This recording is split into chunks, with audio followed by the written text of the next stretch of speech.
Sakinah, sore iki awakmu iso sinau bareng Mbak Nadia kanggo nyiapke ujian sekolah. Mbak Nadia sinten nggih, Pak?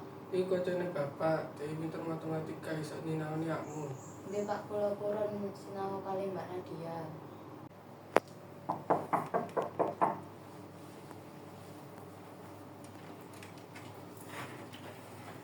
Assalamualaikum. Waalaikumsalam.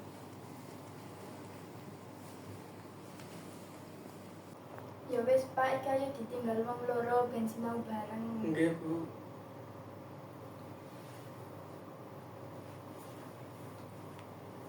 Sakinah kelas pinten? Kelas 3 SMP, Mbak. Gelem sinau saiki ta? Mau Mbak males. Kok katon ora fokus? Rasane ora ana gunane, Mbak, yen aku nerusno sinau. Kadang awak dhewe ora aro manfaate. Lapo kudu repot-repot yen gak ana hasile, Mbak.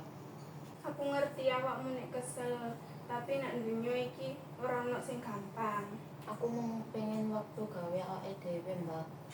Meski sampeyan butuh waktu istirahat, nanging uga sampeyan tanggung jawab. Aku sik bingung, Mbak, aku iki angel tenan lek sinau. Kita bisa sinau alon-alon. Nggih, Mbak, muga-muga iso fokus. Sakinah. Ngapa, Sal? Kowe lagi apa? Sinauan TK, aku arep melu ta. Sinau bareng, ayo dolen kok. Gak iso dolen sih, aku arep sinau. Ya wis dengan aku ilu oleh ta. Oleh, ayo mlebu.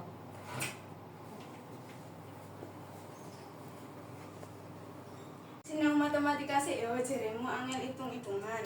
Koncone arep melu pisan ta? Nggih, Mbak. Saka median sik yo, jajal tak kei sak soal.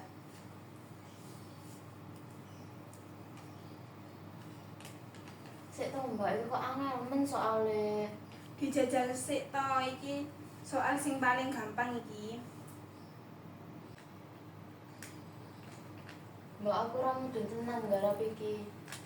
Aku wis nggarap, Mbak, tapi aku gak nemu jawabane belas ket mau. Yo wis tak jelasno sik yo. Iki urutno nak angka sing cilik nang gedhe. Ngene ta, Mbak? Iya, ya wis ngene wis bener. Nang lanjut maneh yo. Iya, lek leren sik aku kesel, Mbak.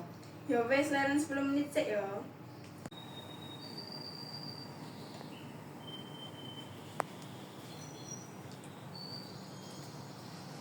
Pak, wau niku kula amati, sakjane Sakinah niku bocah pinter, nanging seorang sabaran mecapai soal matematika, dadi hasilnya kurang maksimal. Oh ngono ya wis. Engko sinau terus ya sampai ke iso. Iya nduk, ben Sakinah oleh biji dhuwur. Njaluk tulung ya. Nggih, Bu. Kula tak melebet nggih, Bu. Nggih. Nggih.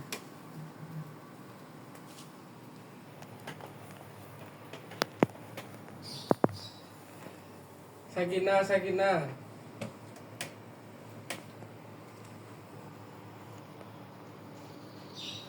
Kenapa, Pak, Bu? Bapak ibu wis usaha gawe nyekolah anakmu, tapi kamu sinaune gak temenan. Ora gelem sinau iki meh ujian lho, apa sampean ora wedi nilaine sampean mudhun. Mene apa dadi apakmu? Kita mau pengen sing apik kanggo sampean. Aja ngenteni kesempatan, mulai saiki fokus sinau. Iya nak, kita pengen sampean sukses. Nggih, Bu. Ya wis balik sinau maneh.